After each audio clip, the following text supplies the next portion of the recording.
देखिए, जब हम इन्वेस्टिंग करते हैं तो हम ये नहीं देखते कि हमारी एज क्या है, हमारा गोल क्या है, हमारी प्रोफाइलिंग क्या है, हमारी रिस्क कैपेबिलिटी क्या है, हमारी इनकम क्या है, एक्सपेंडिचर क्या है, हमारी फैमिली में कितने मेंबर हैं और उनकी एक्सपेंडिचर है या फिर नहीं, या फिर उनकी इनकम है या नहीं। ऐसा तो नहीं जो आपकी फैमिली में जो भी मेंबर हैं आपका सारा का सारा पैसा खर्च करते हैं, उनकी कोई इनकम ही नहीं। तो मतलब ऐसे बिना कुछ हम ऐसे फैक्टर्स देखे हुए अपना पैसा इन्वेस्ट करते रहते हैं काफ़ी ज़्यादा इन्वेस्टमेंट स्कीम्स के अंदर। बेसिकली जब किसी स्टूडेंट्स की नई नई जॉब लगती है किसी भी कंपनी में, जब पहली बार वो एम्प्लॉय बनता है और पहली जब वो सैलरी कमाता है, एक्चुअली पहली सैलरी तो वो एक्सपेंड कर देता है अपनी ज़रूरत पर या फैमिलीज़ के लिए, because it is a first salary. लेकिन जब वो दूसरी और तीसरी सैलरी कमाता है तो उस सैलरी में से एक्चुअली वो पैसा इन्वेस्ट करता है, कुछ पैसा। लेकिन पैसे को इन्वेस्टमेंट करने से पहले उसको कुछ फैक्टर्स जो अपने माइंड में एक्चुअली सेट करने चाहिए कि उसकी रिस्क प्रोफाइलिंग क्या है, इनकम कितनी सेविंग हो रही है, एक्चुअली वो नहीं देखता है। या फिर एम्प्लॉय नहीं, हम काफ़ी लोग, मैं, आप, एक आम आदमी भी जब कोई इन्वेस्टमेंट करने के लिए जाता है वो देखता नहीं है कि उसकी रिस्क कैपेबिलिटी क्या है। उसकी जो रिस्क कैपेबिलिटी है शेयर मार्केट में इन्वेस्ट करने की है, लेकिन फिर भी वो फिक्स्ड डिपॉजिट जैसे स्कीम्स में अपना पैसा इन्वेस्ट करता है। तो आइए करते हैं वीडियो स्टार्ट। और मैं आज की वीडियो में हम सारी की सारी टॉपिक्स पर बातें करने वाले हैं कि कौन कौन से फैक्टर आपको अपने माइंड में एक्चुअली सेट करने चाहिए इन्वेस्टिंग करने से पहले। नमस्कार दोस्तों, मैं हूं डिग्री लेस धीरज। तो जो फर्स्ट फैक्टर जो आता है इन्वेस्टिंग करने से पहले आपको अपने माइंड में सेट करना चाहिए, डेट इज़ द एज। आपकी एज क्या है?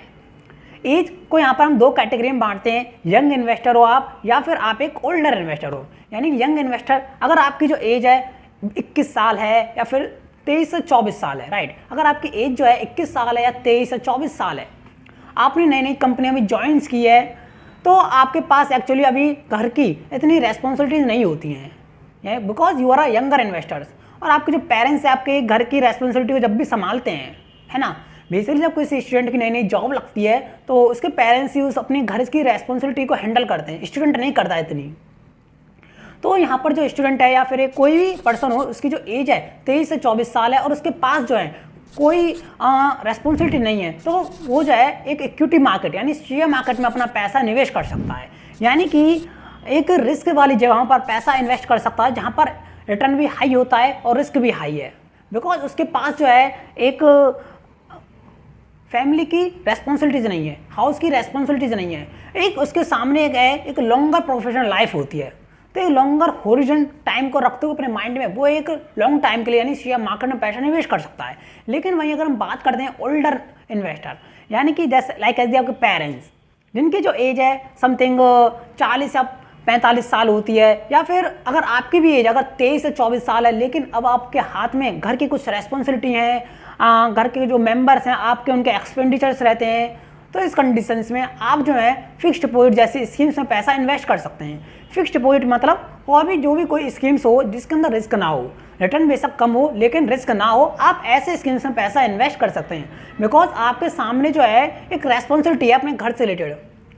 अगर आप के सामने घर से रिलेटेड जो रेस्पॉन्सिबिलिटी है आपके फैमिली मेंबर्स की, अगर आप लेकिन फिर भी उस रेस्पॉन्सिबिलिटी के तहत आप अगर शेयर मार्केट जैसी यानी कि रिस्की जगहों पर अगर अपना पैसा आप निवेश करते हो, मान लीजिए कल को पैसा आपको डूब जाता है, तो आप अपने घर की रेस्पॉन्सिबिलिटी यानी कि फैमिली मेंबर्स की रेस्पॉन्सिबिलिटीज़ को कैसे कंप्लीट कर पाओगे? तो आप इससे कंप्लीट कर ही नहीं सकते। तो इसलिए सबसे वाला फैक्टर वही होता है कि आप यंग इन्वेस्टर हो या फिर आप एक ओल्डर इन्वेस्टर हो। यंग इन्वेस्टर हो तो आपकी रेस्पॉन्सिबिलिटी अगर आपके पास हैं घर से रिलेटेड या फिर किसी और चीज़ से रिलेटेड, तो आप एक रिस्की जगह पर इन्वेस्ट मत कीजिए। लेकिन अगर आपके पास कोई भी रेस्पॉन्सिबिलिटी नहीं है तो आपके जो है एक रिस्की जगह पर इन्वेस्ट कर सकते हो, और आपके सामने एक लॉन्गर टाइम होरिजन भी होता है, आपके सामने काफ़ी ज़्यादा बड़ी लाइफ पड़ी रहती है अभी तो आप रिस्की जगहों पर इन्वेस्ट कर सकते हो, लेकिन लॉन्ग टर्म टाइम के लिए। अब जानते हैं इसका दूसरा फैक्टर जो आपको अपने माइंड में सेट कर लेना चाहिए, वो है गोल। आपका गोल क्या है? यानी कि आप पैसा जब निवेश करने के लिए जा रहे हो तो आपका गोल क्या है? आपका शॉर्ट टर्म गोल है या फिर लॉन्ग टर्म गोल है? अगर आपका जो है शॉर्ट टर्म गोल है, आपको जो पैसा चाहिए एक शॉर्ट टर्म पीरियड के लिए चाहिए सिर्फ आपको पैसा, तो आप जो है एक नॉन रिस्की जगहों पर अपना पैसा इन्वेस्ट कर सकते हो। एग्जांपल फिक्स्ड डिपॉजिट्स है, रिकरिंग डिपॉजिट्स है, मतलब ऐसी जो एक शॉर्ट टर्म इन्वेस्टमेंट स्कीम्स हैं या फिर एक नॉन रिस्की जो जगह हैं, यहाँ पर आप पैसा अपना निवेश कर सकते हो।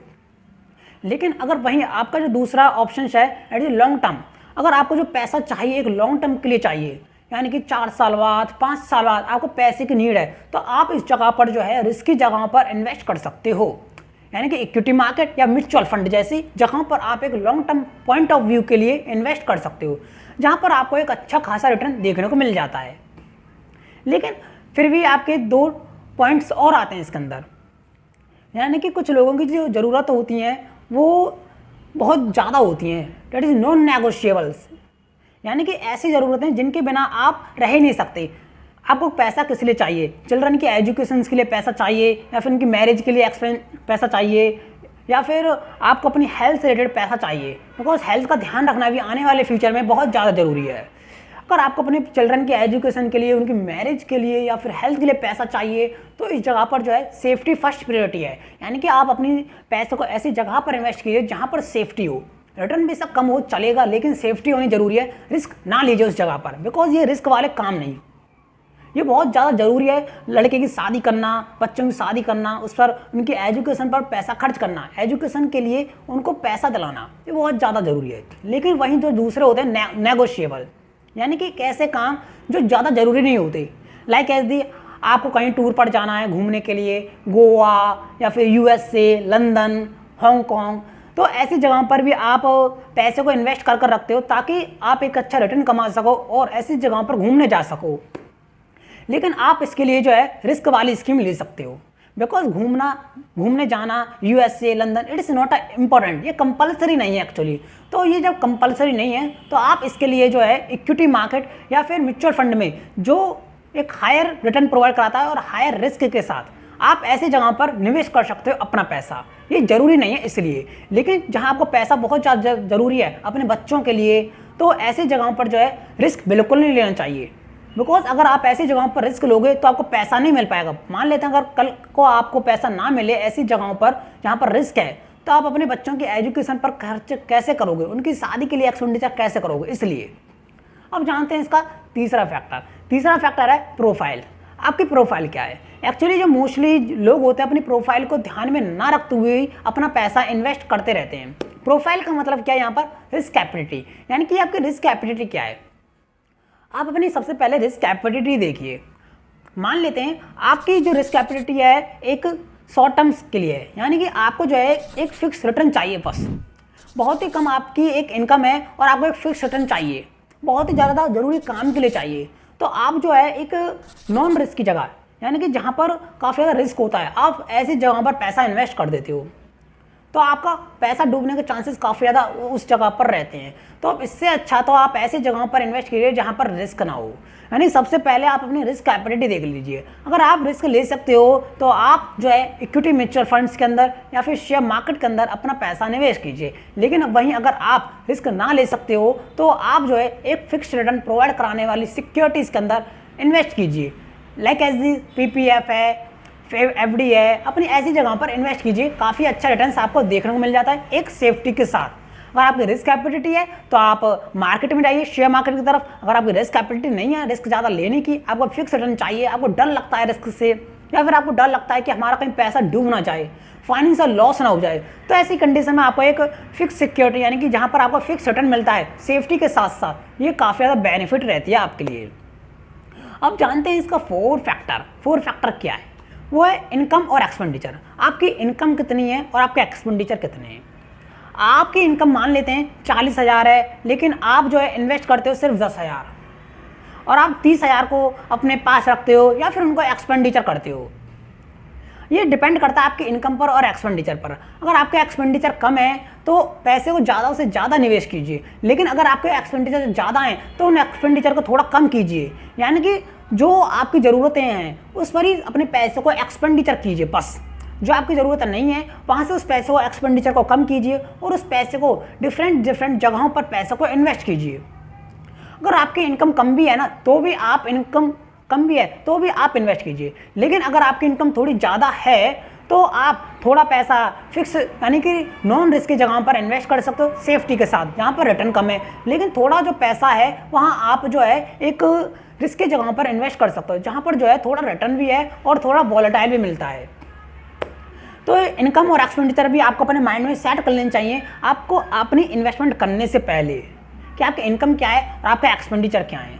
अब जानते हैं इसका फिफ्थ फैक्टर, वो है आपके डिपेंडेंट, यानी कि आपकी फैमिली में कितने डिपेंडेंट हैं, उनकी कोई इनकम है या फिर नहीं। ऐसा तो नहीं आप जो सैलरी कमाते हो या फिर जो भी पैसा आप कमा रहे हो, आपके जो डिपेंडेंट हैं, फैमिली डिपेंडेंट, आपका सारा का सारा पैसा खर्च कर देते हैं, यानी बचने नहीं देते हैं इस पैसा। ये डिपेंड करता है इस फैक्टर पर भी।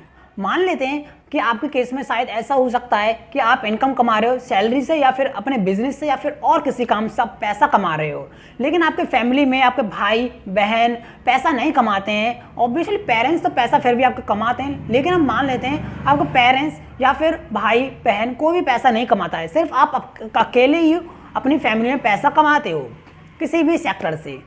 तो उस जगह पर जो है सेफ्टी फर्स्ट प्रायोरिटी देनी चाहिए आपको, यानी कि पैसे को ऐसी जगह पर इन्वेस्ट करना चाहिए जहां पर सेफ्टी हो, बिल्कुल पैसा डूबे ना, रिस्क बेशक कम होना चाहिए, यानी कि रिटर्न थोड़ा कम क्यों ना हो लेकिन रिस्क नहीं होना चाहिए उस जगह पर। सेफ्टी फर्स्ट प्रायोरिटी रखनी चाहिए अगर आपके पास काफ़ी ज़्यादा डिपेंडेंट हो, बिकॉज अगर आप अपनी मनी को ऐसी जगह पर इन्वेस्ट करोगे जहाँ पर जो है रिस्क काफ़ी ज़्यादा है, वॉलेटाइल काफ़ी ज़्यादा है, तो इस जगह पर अगर आप अपना पैसा इन्वेस्ट करते हो हाई रिटर्न के चक्कर में, कहीं ऐसा ना हो कल को पैसा डूब जाए और आप अपने डिपेंडेंट की जो नीड है, फैमिली जो डिपेंडेंट की जो नीड है, फादर मदर और अपने ब्रदर सिस्टर, तो आप कहीं आप उनको पूरा ना कर पाओ। इसलिए वहीं अगर मैं दूसरी ओर बात करता हूँ कि आपके मान लेते हैं आपकी फैमिली में जो डिपेंडेंट हैं वो भी पैसा कमाते हैं आपकी तरह, तो इस जगह पर जो है आप थोड़ा पैसा शेयर मार्केट या फिर इक्विटी म्यूचुअल फंड जो रिस्की जगह हैं आप इन पर निवेश कर सकते हो, और कुछ पैसा जो है सेफ्टी वाली यानी कि नॉन रिस्की जगहों पर आप पैसा इन्वेस्ट कर सकते हो,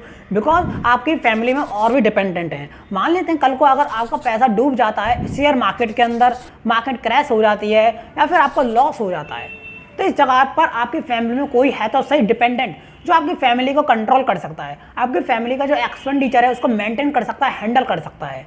कल को आप बेघर नहीं होंगे, कल को आप रोड पर नहीं आ सकते।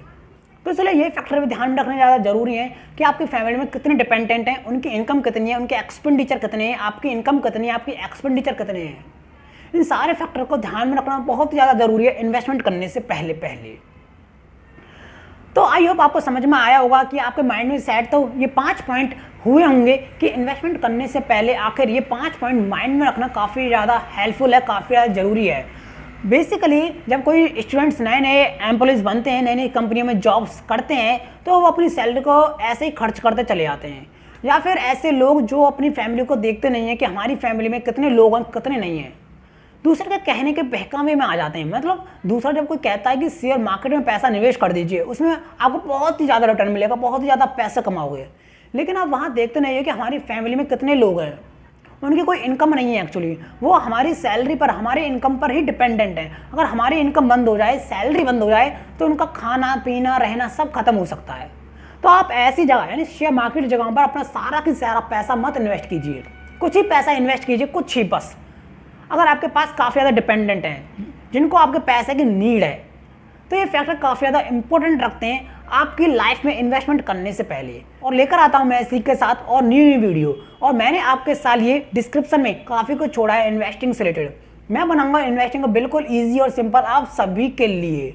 और आप इस चैनल पर अगर आप नए हो तो चैनल को सब्सक्राइब कर देना, बेल आइकन में हिट कर देना, ताकि ये मेरी ऐसी वीडियो, इन्वेस्टिंग से रिलेटेड वीडियो, शेयर मार्केट और म्यूचुअल फंड से रिलेटेड वीडियो आप सभी आम आदमियों तक पहुंच सके, और आप अच्छे से इन पैसों को इन्वेस्ट कर सकें, इन्वेस्टिंग रूल्स को जान सकें, क्या क्या हमको रूल्स हैं जो पैसे को इन्वेस्टमेंट करने से पहले एक्चुअली अपने माइंड में सेट कर लेने चाहिए।